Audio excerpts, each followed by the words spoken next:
My name's Jerry Johnston, aka Monza from Street Outlaws, and I'm into drag racing. This is my 2015 Hellcat. We did a daily driver race on Street Outlaws, and a friend of mine let me borrow it for that race, and I kind of fell in love with it, so I bought it. Car's got a 6.2 liter supercharged Hemi. We did a few upgrades on it. It's got a cold air intake. Upper pulley's been changed on the supercharger, so it makes a little more boost.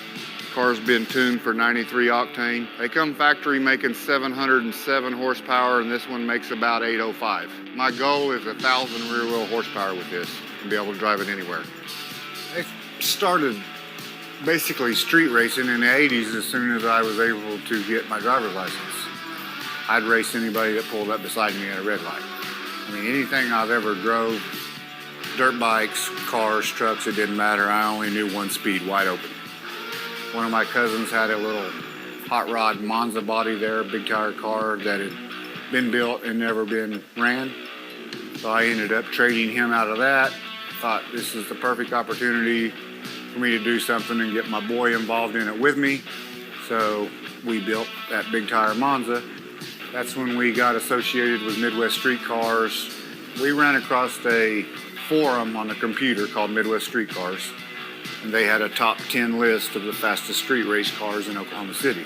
We went out one night with them, started racing with them, and we worked our way all the way to #1 on their list with this Monza we built.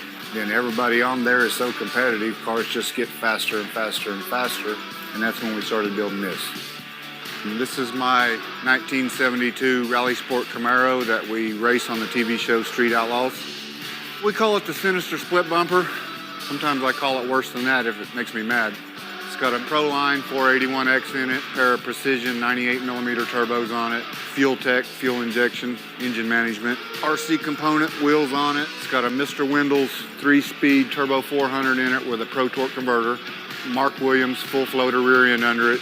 We switched it up to turbo, which I didn't think I would ever do, but I promise you at this point we have no regrets. This car is way faster than it ever was with nitrous, and actually it's a lot of fun to drive. We have a #1 car here. It's relatively new, but it's getting faster every time we take it out, and I will get this car to #1. There's no doubt about it. No doubt in my mind, it will happen. Back when, say 2005, when we built the Monza, it was all knobs, timers, stuff in the car. Now, this car, you don't do nothing to it without breaking a laptop out. That's where my boy comes in. I'm kind of a computer dummy. What I don't know how to do, he picks it up really fast, so we make a really good team. I'm probably with my son more than anybody. We come down here every night working on this car. I couldn't do what I do without him.